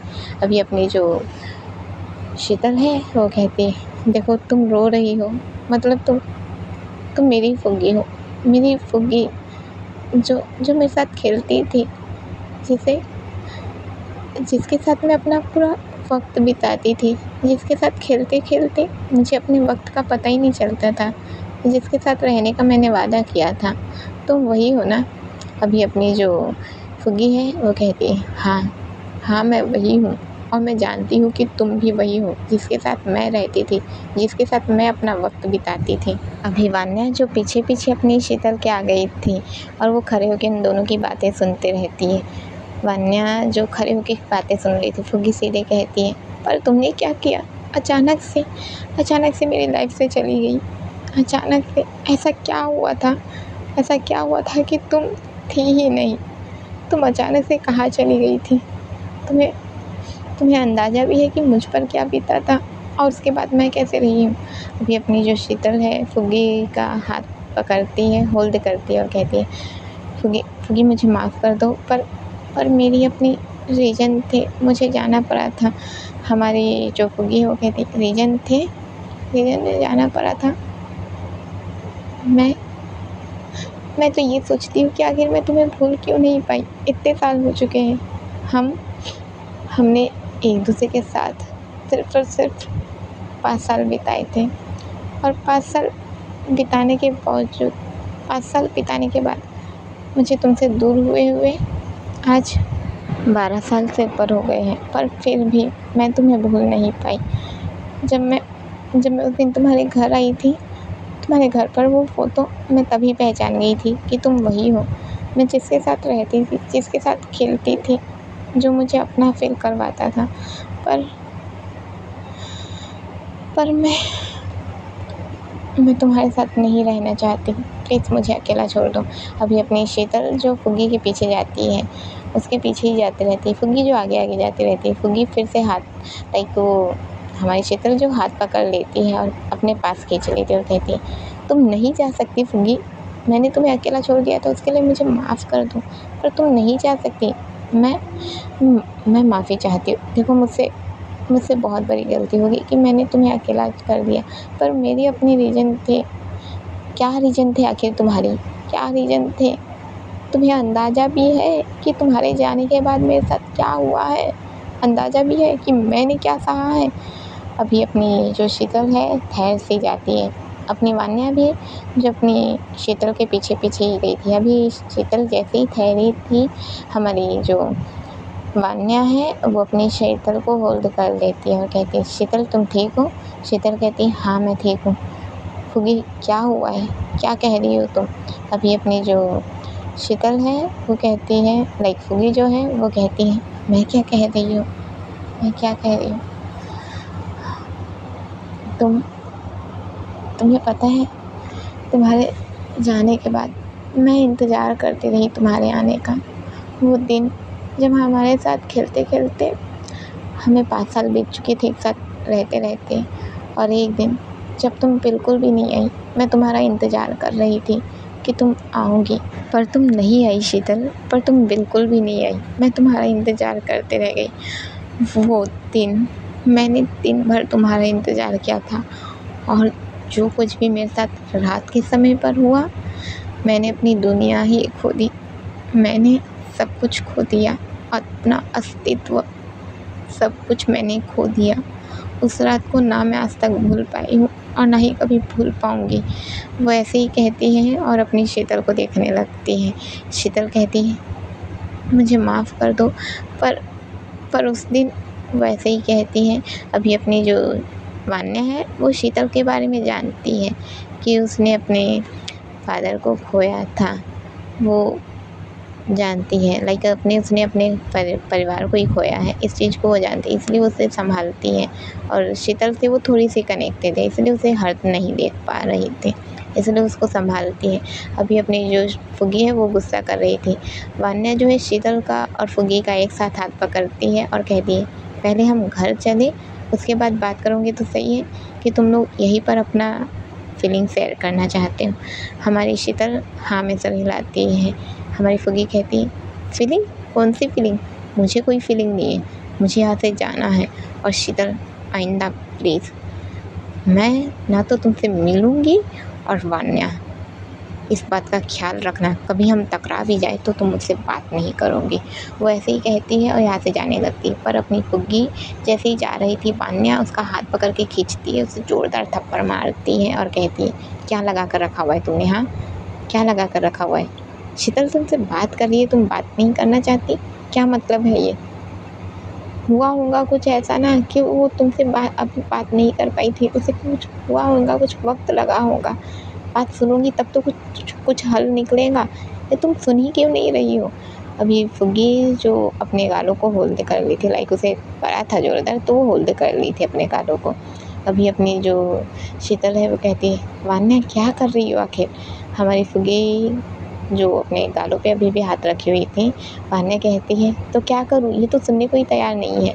वो ऐसे ही कहती है और उसके बाद फिर हम देखते हैं सीन कट होता है। अभी अपनी वान्या जो अपने गुस्से के ज़रिए, लाइक उसका जो गुस्सा है उस ज़रिए ही अपनी फुग्गी और शीतल को एक साथ सीधे ही अपने शीतल के घर ले आई थी। अभी अपनी शीतल जो फुग्गी का हाथ पकड़ लेती है और कहती है, फुग्गी मेरी बात सुनो, प्लीज़ मेरी बात समझने की कोशिश करो। मैं तुम्हें अकेला नहीं छोड़ना चाहती थी, पर उस दिन, अभी अपनी फुग्गी कहती, उस दिन क्या हुआ था? उस दिन कि तुम बिल्कुल भी नहीं आई और मैं तुम्हारा इंतज़ार करती रह गई थी। उसके बाद तुम्हें पता भी है कि मेरे साथ क्या हुआ था? अभी वान्या वो कहती है, तुम्हारे साथ क्या हुआ था? क्या हुआ था? मुझे नहीं पता कि तुम्हारे साथ क्या हुआ था, पर मैं सिर्फ इतना जानती हूँ कि शीतल के साथ क्या हुआ था और शीतल ने क्या कहा था। तो प्लीज़, अगर तुम्हें ये लगता है ना कि तुम ये कहूँगी कि तुम भूखी थी या तुम्हें इंतज़ार था, तुम्हें किसी की ज़रूरत थी और उस वक़्त पर तुम्हारे साथ कोई नहीं था, तो प्लीज़ ये सब चीज़ें ना तुम शीतल के साथ तो बिल्कुल भी मत करना, क्योंकि शीतल को मैं किसी तकलीफ़ में नहीं देखना चाहती, ठीक है? बात ख़त्म होती है। तुम्हें पता भी है असल में शीतल के साथ क्या हुआ था? शीतल ने एक झटके में ही अपने परिवार को खो दिया था। उसके माता-पिता का अचानक से एक्सीडेंट हो गया था, जिस वजह से शीतल तुम्हारे पास नहीं आ पाई थी। अभी शीतल कहती, वान्या क्या कह रही हो तुम? अभी अपनी वान्या कह रही, तो क्या गलत कह रही हूँ मैं? क्या गलत कह रही हूँ? इसे बस अकेलेपन में रहना पड़ा होगा, इस वजह से वो कह रही है कि क्या बोलते हैं, मेरे साथ ऐसा हो गया, मेरे साथ वैसा हो गया, पर तुम्हारे साथ क्या हुआ था उसका क्या? अभी अपनी जो फुग्गी है ये सुनती है तो कहती है, क्या तुमने अपने माता पिता तब खो दिए थे?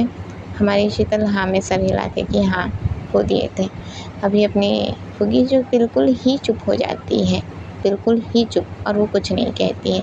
अभी अपनी फुग्गी जो चुप थी, हमारी शीतल कहती है, फुग्गी उस बात को छोड़ देते हैं ना, पर आज तो तुम मेरे पास हो ना, मैं तुम्हें आज तक नहीं भूल पाई फुग्गी, मुझे माफ़ कर दो, मैं तुम्हारे पास नहीं आ पाई।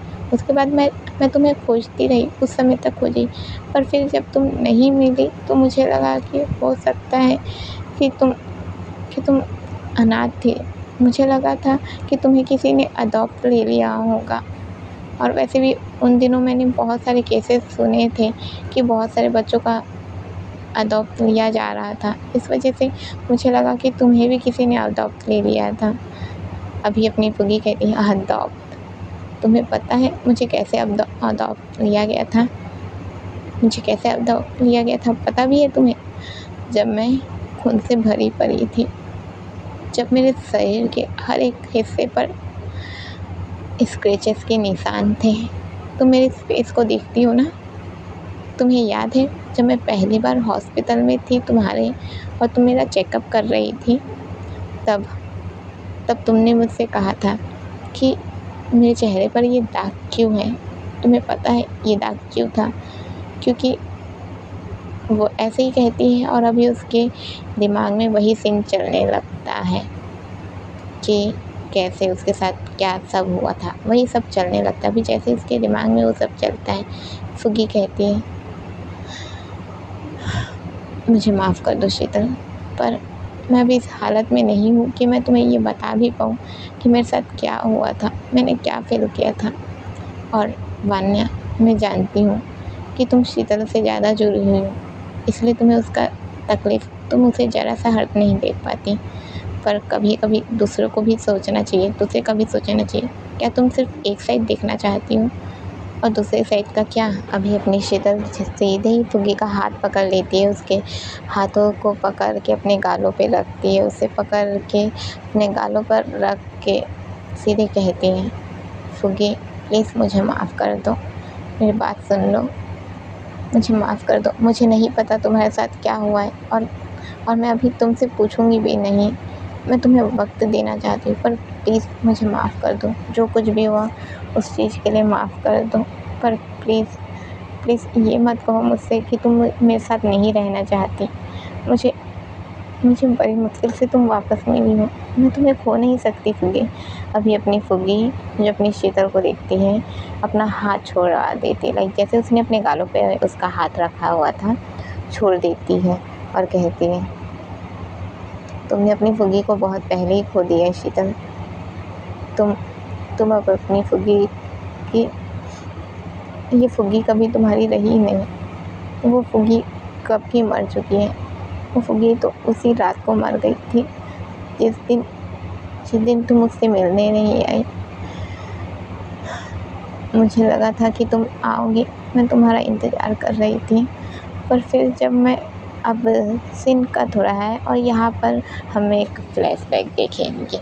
अभी जैसे लाइक फ्लैशबैक शुरू हो रहा है, और प्लीज़ ब्लूटूथ का इस्तेमाल ज़रूर कीजिए, वरना शायद आप लोग ये चीज़ को बर्दाश्त ना कर पाए और दूसरे सुने तो भी बर्दाश्त ना कर पाए, तो प्लीज़ ब्लूटूथ का इस्तेमाल कर लीजिए। अभी सीन कट होता है, हम देखते हैं वहीं पर जहाँ अपनी फुग्गी अपनी शीतल के आने का इंतज़ार कर रही थी। उसे उम्मीद थी कि शीतल आएँगी और इस समय पे इन लोग एक दूसरे को एक बस ऐसे ही नॉर्मल सा नाम दे के रखे हुए थे। हमारी फुग्गी जो शीतल को शीतल ऐसे ही बस बोलती थी, लाइक वो उन लोग को आदत पड़ गई थी। जो शुरुआत में लोग एक दूसरे का नाम सही से नहीं जानते थे, तो अब धीरे-धीरे उन लोग को अजीब से नाम लेने की आदत पड़ गई थी। हमारी फुग्गी जो शीतल को शीतल ऐसे बोलती थी और हमारी जो शीतल है वो फुग्गी को फुक फुक ऐसे ही करती रहती थी, लाइक वो उन लोग का बचपना था जिसे उन लोग करते ही रहते थे। अभी उन लोग का जैसे अभी अपनी जो फुग्गी है वो 12 साल की थी और हमारी जो शीतल है वो असल में 15 साल की थी। और फिर भी हमारी शीतल में जो वो था, जो मैच्योरिटी लेवल वो उतना नहीं आया था कि वो चीज़ों को हर एक जगह से हैंडल कर पाए। और जिस दिन हमारी फुग्गी अपनी शीतल के आने का इंतज़ार कर रही थी, उसी दिन उसने अपने माता-पिता को एक एक्सीडेंट के दौरान खो दिया था, जिस वजह से वो अपनी फुग्गी से मिलने नहीं जा पाई थी, क्योंकि भाई यहाँ पर उसके माता-पिता की बात थी, जिस वजह से वो नहीं जा पाई थी। यहाँ पर फुग्गी जो इंतज़ार कर रही थी, अब वो इंतज़ार करते-करते, जैसे कि हमारी जो फुग्गी है ये असल में वो है, अनाथ है और वो रोड में घूमते-घूमते ही कुछ भी टीना, टप्पर, कुछ भी बोतल-वोतल उठाई, कुछ भी काई कचरा उठा के वो उसी से अपना पेट भरने का काम करती थी। हमारी जो शीतल है वो कभी-कभी उसके लिए जैसे कुछ ड्रेसेस दे देना, उसे कोई भी ड्रेसेस दे देना या फिर उसके लिए खाना-वाना ले जाना, ये सब चीज़ें करती ही रहती थी। जब ऐसे ही वो हमारी फुग्गी जो इंतज़ार करते रहते, और अभी अपनी फुग्गी ने वही ड्रेस पहन के रखा हुआ था जो अपनी शीतल ने उसे दिया हुआ था पहनने के लिए। वही उसका जो ऊपर का टॉप था और ब्लू कलर का, हल्के ब्लू कलर का उसका जो वो स्कर्ट था, वो उसमें ही थी और वो अपनी शीतल के आने का इंतज़ार कर रही थी। पर जब शीतल नहीं आती है तो जिस जगह पे हम लोग इंतज़ार करते हैं, लाइक वो जिस जगह पे इंतज़ार करती है उसी जगह से वो निकल जाती है, ये सोच के कि अब शायद वो नहीं आएँगी। वो ये सोच के यहाँ से निकल जाती है। जब वो वहाँ से निकलती हैं तो आधे दूर जाके देखती है कि वहाँ पर बहुत सारे लोग बैठे हुए थे, लाइक कम से कम 4 लड़के, वही जो हमारे विनय ने, हमारा रॉकी, अर्जुन, वेदांत और समय, इन लोग बैठे हुए थे और ये लोग अभी ड्रिंकिंग ही कर रहे थे और इस समय पे इन सभी की एज नॉर्मल 16-17 ही थी। वही अपनी फुग्गी जो उसी साइड से जा रही थी, अब वो जैसे उस साइड से जा रही थी तो उन लोग को देखती हैं। उन लोग जो बैठ के अपना पी ही रहे थे, एक तरफ लाइक उसी जगह पर दारू की शीशियाँ भी रखी हुई थी और जो दारू को ग्लास में डाल के पिया जाता है, तो ग्लास था, पानी की बोतल थी, लाइक जो सोडा बोतल वगैरह होती है, ये सभी चीज़ें भी थी और प्लस वहाँ पर जो गांजा होता है ये सब चीज़ें भी थी। और गांजा और दारू का नशा एक साथ जो बहुत ही ख़तरनाक होता है, लोग इसी नशे में थे पर फिर भी नहीं होश था। ये तो बिल्कुल भी नहीं था कि नहीं, उतना होश नहीं था, होश था अभी। अब ये अपनी फुग्गी जो वहीं से जा रही थी, फुग्गी का जो ये था कि उसे ये सब चीज़ें चाहिए जिससे वो थोड़ा बहुत बेच के अपना कुछ कर पाए, जिससे वो अपना पेट पाल पाए, क्योंकि वो सिर्फ शीतल के भरोसे तो नहीं रह सकती थी, जिस वजह से उसे वो चाहिए था। तो वो उन लोग को पीते हुए देख के वो बस प्यार से उन लोग के पास चली जाती हैं और कहती हैं, अगर आप लोग का ये हो गया हो तो क्या आप लोग मुझे ये देंगे? अभी उन लोग जो अपनी फुग्गी को देखने लगते हैं, फुग्गी लाइक उसकी जो 12 साल की एज थी पर फिर भी उसका शरीर अच्छा था, भले वो मतलब ऐसे ही ये थी कि उसके खाने पीने का कुछ भी नहीं था, पर वो उतनी भी हेल्थ में कम नहीं थी, उसका शरीर जो जल्दी ग्रोथ होने लग गया था। अब वो जैसे ही ये देखते हैं, फुग्गी को बस देखते रहते हैं, फुग्गी को थोड़ी देर देखते रहते हैं, जैसे वो गोरी-गोरी सी है, वो उसे देखते रहते हैं और उन लोग के दिमाग में अभी नशा पूरा चढ़ चुका था। अभी जैसे उन लोग उसको देखते रहते हैं, फुग्गी कहती है, क्या आप लोगों का ये हो गया? मुझे दीजिए ना, मुझे इसकी ज़रूरत है। अभी उनमें से एक जो कि अपना रॉकी ही था, वो उठता है, उठ के अपनी फुग्गी के पास जाता है और कहता है, क्या तुम्हें ये चाहिए? अभी अपनी फुग्गी जो उसको पकड़ने की कोशिश करती है, लाइक वो बोतल को ही उसे पकड़ने की कोशिश करती है और कहती है, हाँ भैया मुझे दीजिए ना, मुझे इसकी ज़रूरत है। अभी अपना जो रॉकी है वो हँसने लगता है और कहता है, इस बोतल का क्या करोगी? आखिर तुम क्या पियोगी? बैठी होगी, लाओ मैं तुम्हें पिलाता हूँ। वैसे ही कह के पिलाने की कोशिश करता है। अभी फुग्गी जो दूर धकेल देती है और जैसे ही वो दूर धकेलती है उस वजह से बोतल भी गिर जाता है और बोतल जैसे गिरता है तो कांच का बोतल था जो कि टूट जाता है। जैसे ही वो टूट जाता है, टूटते ही सीधे वो पूरा जो उसमें दारू था, आधा तो था ही, वो सीधे ही बाहर निकल जाता है। अब जैसे ही वो निकलता है बाहर, हमारा जो रॉकी है वो तुरंत ही फुग्गी के पास आता है, उसे जोर से थप्पड़ मारता है और कहता है, ये क्या कर दिया तूने? कितने मुश्किल से मैंने लाया था, तुझे पता भी है? कितना मुश्किल होता है मुझे मेरे दोस्तों को ये सब ट्रीट देना, और तू है कि अभी अपनी जो फुग्गी है घबरा जाती है, कहती छोड़िए मुझे, क्यों मार रहे आखिर आप? अभी अपना जो रॉकी है वो कहता है, क्यों मार रहा हूँ? हाँ, ये कितनी मुश्किल से मैंने लाया था, ब्लैक में लाया था मैंने पैसे कितने मुश्किल से निकाला था, पता भी है? हाँ, साली नहीं तो मेरी बोतल को तोड़ दी। वो ऐसे ही कह के थप्पड़ मारती। अभी वो जैसे ही थप्पड़ मारता है और वो नीचे गिरती है। अब जैसे ही वो नीचे गिरती है उसका कपड़ा थोड़ा सा उठ जाता है, जिस वजह से उसकी पैंटी हल्की सी नज़र आने लगती है। अब जैसे ही उसकी पैंटी नज़र आती है, हमारा रॉकी उसे देखने लगता है और बाकी के लोग भी देखने लगते हैं, क्योंकि अब इन लोग नशे में आ गए थे, देखने लगते हैं। हमारी फुग्गी जो उठती है और रॉकी को देखने लगता है। रॉकी उसे जिस नज़र से देख रहा था, हमारी फुग्गी रॉकी को देखने लगती है, फिर अपने कपड़े को तुरंत ठीक करने लगती है। जैसे वो ठीक करने लगती है, हमारा रॉकी उसके हाथ को रोक देता है और कहता है, तूने मेरे दारू को बर्बाद किया ना, मेरे दारू को जिसे खरीदने के लिए मुझे इतने पैसे देने पड़े थे, अब मैं अपना नशा उससे पूरा करूँगा। वो ऐसे ही कहता है और फिर फुग्गी के बालों को पकड़ के खींचते हुए से ले जाने लगता है। फुग्गी के जो बाल खींचे जा रहे थे, फुग्गी सिर्फ 12 साल की थी, वो कुछ कर नहीं पाई थी। वो अपने हाथों से उसके नाखूनों को उसके हाथों पे करा रही थी, मुझे छोड़ो, अपने पैर पटक रही थी, पर रॉकी उसे बिल्कुल भी नहीं छोड़ रहा था। अभी रॉकी फुग्गी को घसीटता हुआ ले जाने लगता है। फुग्गी जो अपना नाखूनों से गरा रही थी कि वो उसे छोड़ दे, पर रॉकी नहीं छोड़ रहा था। पीछे पीछे वेदांत, समय और अर्जुन भी आ ही रहे थे। अभी उन लोग पीछे पीछे आ रहे थे और हंस रहे थे। फुग्गी जो रो रही थी, प्लीज़ प्लीज़ मुझे छोड़ दीजिए, मुझे तकलीफ़ हो रही है, प्लीज़ प्लीज़ छोड़ दीजिए। पर रॉकी हंस रहा था और हंसते हुए कहता है, नहीं छोड़ूंगा, तूने मेरे दारू को बर्बाद किया है, मेरे दारू को कितने मुश्किल से मैंने ख़रीदा था, तुझे पता भी है। मैं तो नहीं छोड़ूंगा, अब मेरा नशा वो तू पूरा करेंगी।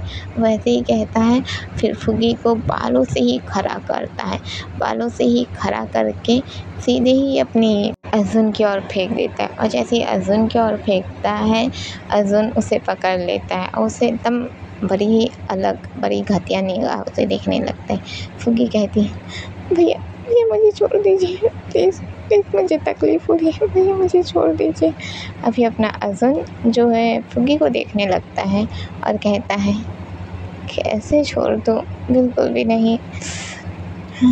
नशे के बाद तुम्हारे जैसे रस भरी मिल जाए तो बात ही क्या, वैसे भी तुम कली हो और कली को तोड़ने में तो हमें मज़ा ही आएगा। वो ऐसे ही कहता है और उसके कमर के अंदर हाथ डालने लगता है। जैसे वो कमर के अंदर हाथ डालने लगता है, फुग्गी जो छुड़वाती है और कहती है, प्लीज़ ऐसा मत कीजिए। वो ऐसे ही कहती है। अभी जो अर्जुन है उसे थप्पड़ मार देता है। जैसे ही थप्पड़ मारता है वो गोल घूम के अभी वेदांत के पास पहुंचती है। जैसे ही वेदांत के पास पहुंचती है, वेदांत उसके गालों को सहलाता है, उसके बालों के पीछे हाथ डालता है और उसके सीधे जो उसका शोल्डर है उसको सहलाने लगता है और गलत तरीके से छूने लगता है। अभी फुग्गी कहती है, प्लीज़ मुझे छोड़ दीजिए। अभी अपना जो समय है, समय सीधे ही कहता है, अरे इतना नाटक यहाँ क्यों, अगर कोई आ गया ना तो हम बुरे फंस जाएंगे।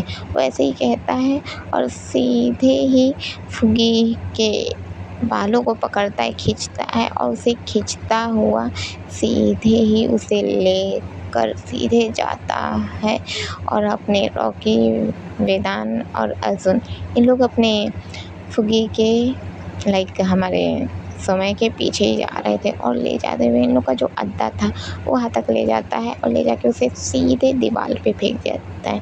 जैसे ही दीवार पे फेंकता है, दीवार पे फेंकते ही हमारी फुगी को हल्की सी चोट आती है, वो दर्द से तड़पती है।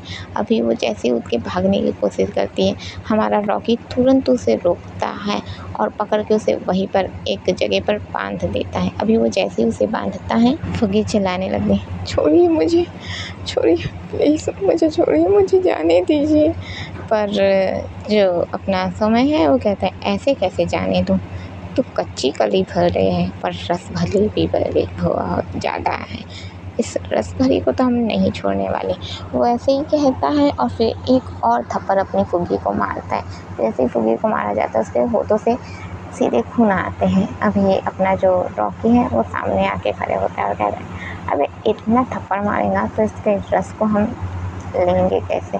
वो ऐसे ही कहता है और फिर फुग्गी को लेके सीधे ज़मीन में पटक देता है। अभी अपना समय जो है वो कहता है, अबे साले बांध के रखा हुआ हूँ, क्या कर रहा है।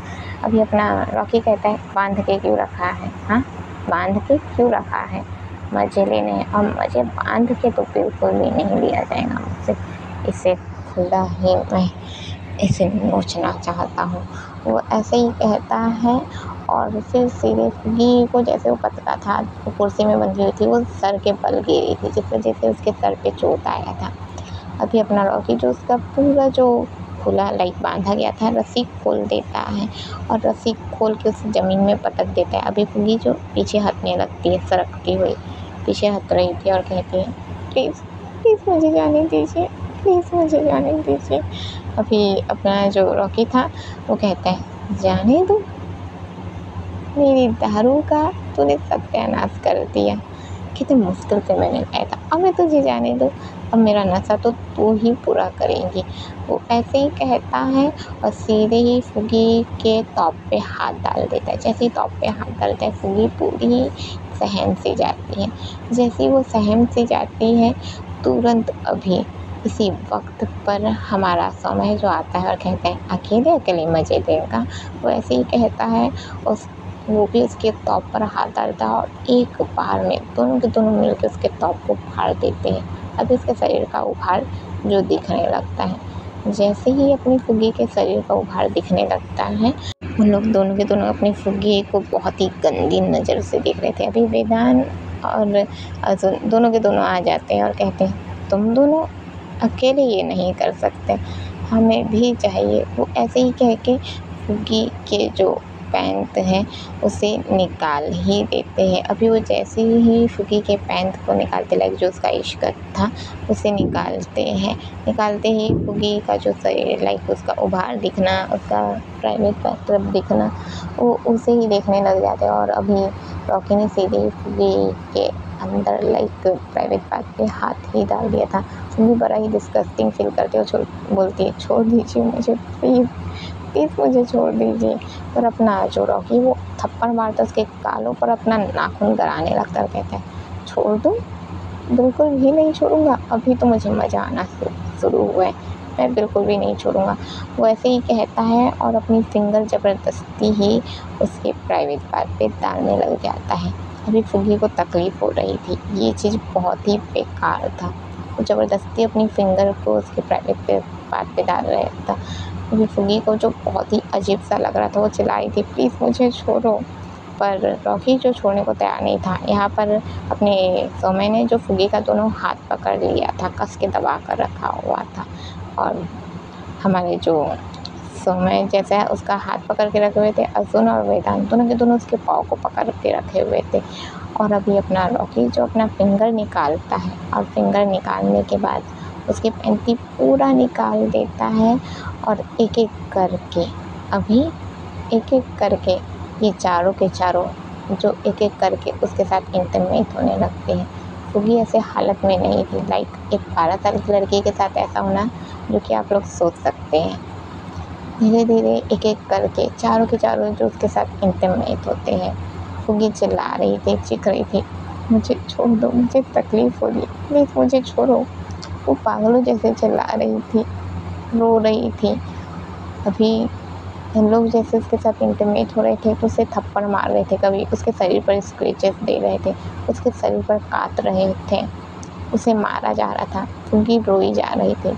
वो सिर्फ और सिर्फ रोई जा रही थी। अब धीरे धीरे उसके साथ इंटीमेट होते होते ये लोग जो थक जाते हैं, लाइक एक के बाद एक इन लोग हुए जा रहे थे। फुग्गी की हालत जो इतनी ख़राब हो चुकी थी, उन लोग होते होते फिर बेहोश हो जाते हैं। जब उन लोग बेहोश हो जाते हैं धीरे धीरे करके, फुग्गी जैसे तैसे उठती है। वो चल भी नहीं पा रही थी, उसके पैर जो लड़खड़ाए थे, उसके शरीर पर जो दाग था वो दिख रहा था, वो पूरा बाइट्स के निशान थे। वो ये सब देख रही थी, फिर रोने लगती है, बहुत रोती है। रोते रोते फिर वो अपने कपड़े खोजती है। जो एक कपड़ा जो अपने सौम्य के पास था, वो वहीं पर डरते हुए जाती है कि अगर ये फिर से उठ गया तो क्या फिर से उसे उसी तरीके से छुएगा। वो डरते हुए जाती है। अभी वो डरते हुए जाती है और डरते हुए जाने के बाद वो जैसे तैसे अपना स्कर्ट उससे ले लेती है। उसके पास जो रखा हुआ था, लाइक उसके हाथ में नहीं था, बस वो उसके पास रखा हुआ था। उसे स्कर्ट को लेती है और उसे स्कर्ट को लेने के बाद वो उसे पहनती है। अब उस स्कर्ट में भी उस जो होता है उसके साथ तो पूरा ब्लड हो गई थी।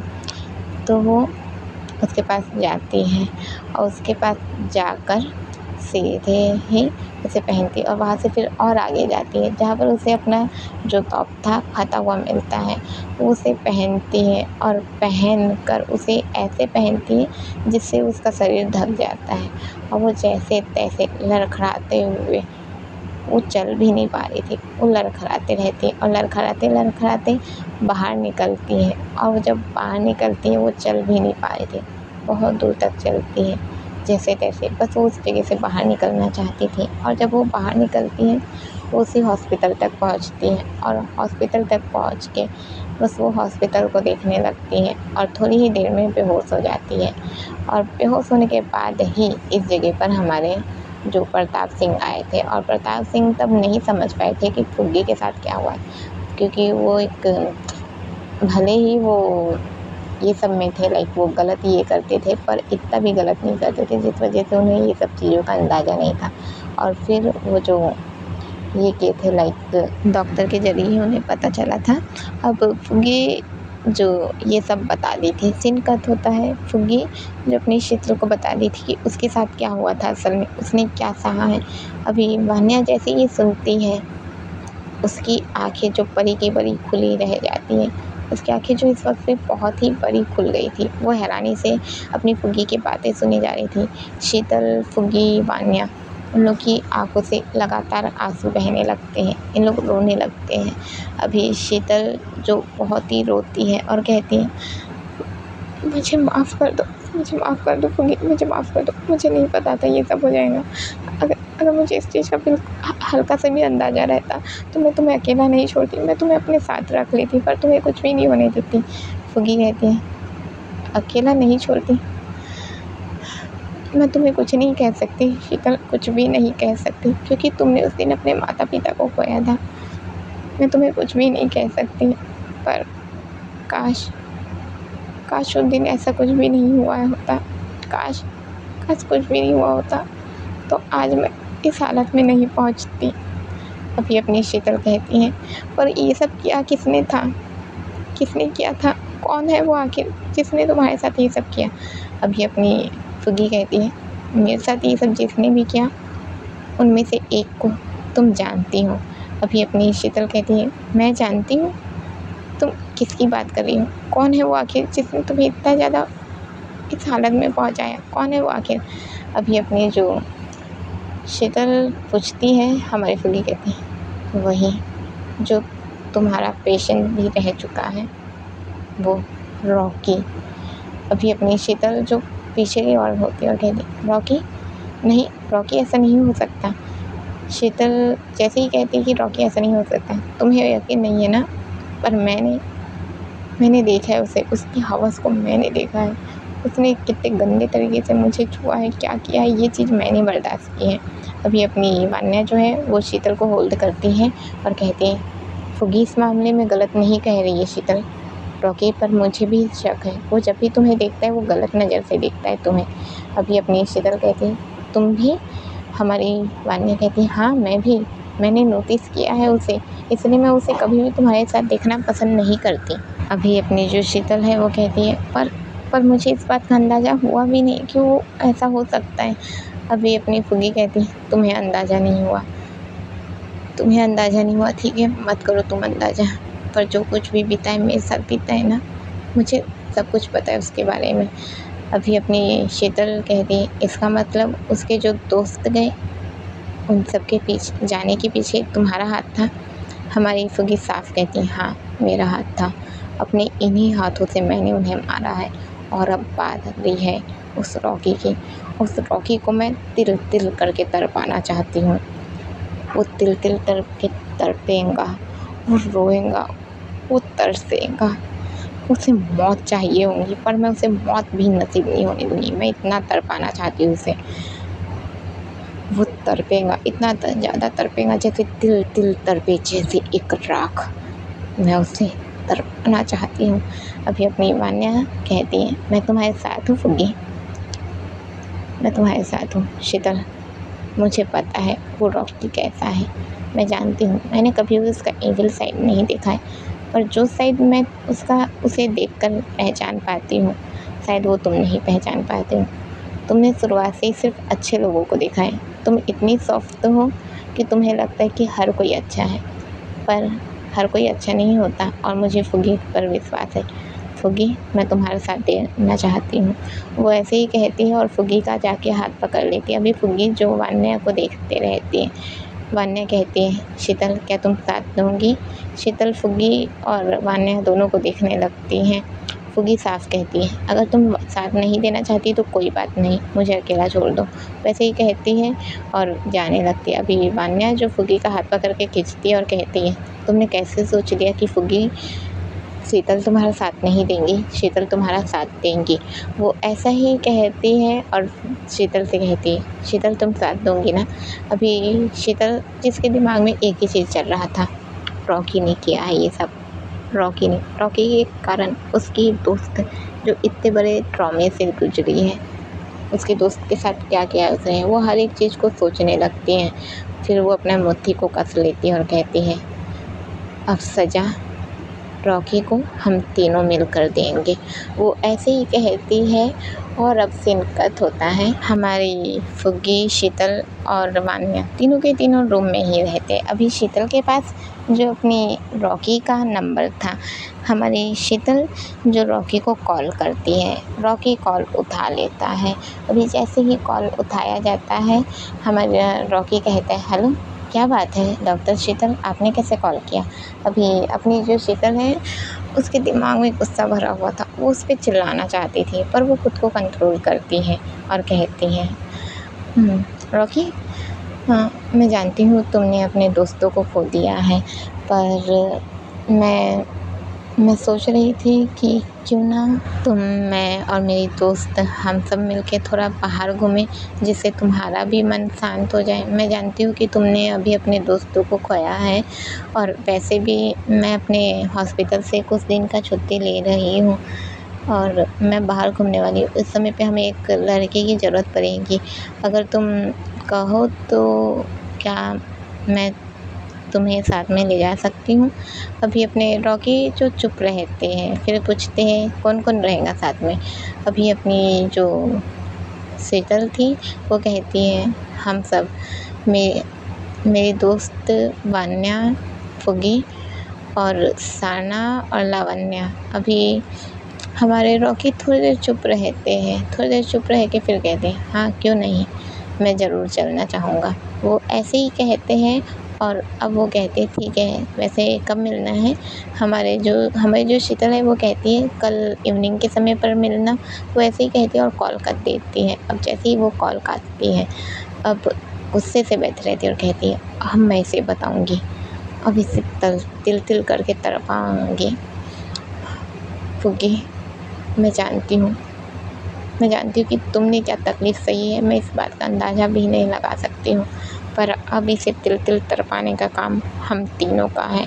साना और लावण्य को इस चीज़ में शामिल नहीं करना है, बस हम उन दोनों को सिर्फ़ और सिर्फ यहाँ साथ में लाएंगे, क्योंकि सिर्फ हम तीनों के साथ में रहना सोच के वो कुछ कर सकता था, उसे डर लग सकता था, पर अगर हम पाँचों एक साथ रहेंगे तो उससे ये लगेगा कि हम कुछ भी नहीं करने वाले, इसलिए मैं जानबूझकर उन लोग का भी नाम ली हूँ। अभी अपनी जो वान्या है वो कहती है, पर उन लोग का नाम लेना क्या ज़रूरी था? हमारी शीतल कहती है, हाँ ज़रूरी था, क्योंकि वो भी तुम्हारी फ्रेंड्स हैं, उन लोग तुम्हारी फ्रेंड्स हैं। वान्या कहती है, उन लोग फ्रेंड्स थी पर अब कुछ भी नहीं है, अब मेरे लिए उन लोग कुछ भी नहीं, मेरे लिए सब कुछ सिर्फ तुम हो। अभी अपनी शीतल कहती है, मैं जानती हूँ, पर वो भी तो तुम्हारी दोस्त है। अभी अपनी वान्या कहती है, प्लीज़ उन लोग के बारे में तुम बात करना बंद करोगी क्या? तुम चाहती हो ना कि उन लोग आए, ठीक है मैं एक्सेप्ट कर रही हूँ, उन लोग आ जाएंगी, कोई दिक्कत नहीं, पर तुम बिल्कुल भी उन लोग को लेकर मुझसे कोई बात नहीं करूँगी, ठीक है? और मैं उन लोग से उतना करीब नहीं होना चाहती। आखिरकार मैं नहीं होना चाहती, तुम नहीं समझ रही हो कि अपनी ही दोस्त को, अपनी ही बेस्टी को अपनी ही लवर के साथ देखना कैसा लगता है। तुम इस चीज़ को नहीं सोच सकती। वो ऐसे ही कहती है और फिर चुप हो जाती है। अभी शीतल जो कहती है, अच्छा बाबा मुझे माफ़ कर दो, वो ऐसे ही कहती। फिर शीतल अपनी फुगी से भी कहती है, फुगी क्या तुमने मुझे माफ़ कर दिया? हमारी फुगी कहती है, माफ़ तुम्हारी गलती नहीं थी शीतल की, तुम नहीं आ पाई, मैं जानती हूँ। उस वक्त पे तुमने अपने माता पिता को खोया था तो तुम कैसे ही आ सकती थी। वो ऐसे ही कहती है और चुपचाप बैठ जाती है। अभी अपनी जो शीतल कहती है, ठीक है क्या तुम मुझे बताओगी कि उसके बाद सब क्या हुआ? और तुम, वो ऐसे ही कहती है। और अब अपनी जो फुग्गी है वो अपनी शीतल और वान्या दोनों को ही अपने बारे में बताने लगती है कि उसके साथ क्या क्या हुआ। लाइक वो ये तो बता रही है कि उसके साथ रॉकी और बाकी के लोगों ने क्या किया था, फिर उसके बाद प्रताप सिंह कैसे उसकी लाइफ में आए, क्या क्या हुआ, क्या क्या चीज़ें हुई, वो सारी चीज़ें शेयर करने लग जाती हैं। अब अपनी फुग्गी जो इन लोग को अपनी बातें बता रही है। और फ़िलहाल के लिए मैं चलती हूँ दोस्तों। मैंने सोचा था कि इसे लास्ट एपिसोड करूँ, पर story is beginning now. It's Foggy and Sheetal and our Vanya's story is started. Then please keep watching and do not forget to subscribe. English की ऐसे ही तैसे, अरे भाई मेरे को इंग्लिश नहीं आती। तो दोस्तों अभी हमारी शीतल, वान्या और फुग्गी का स्टोरी भी शुरू ही हुआ है, तो इसे सब्सक्राइब करना ना भूलें। अब देखेंगे कि हमारी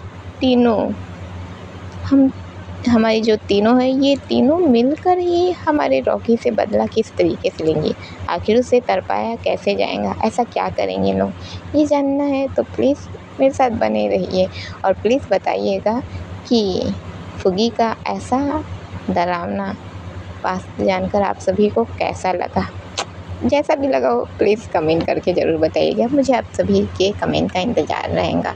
और अगर कोई थोड़ा ब्रूटल लगा हो या थोड़ा अनकंफर्टेबल हुए होंगे तो प्लीज़ मुझे माफ़ कर दीजिएगा, क्योंकि पर मैं ऐसा ही रखना चाहती थी। उम्मीद है आप लोग समझ पाए हों।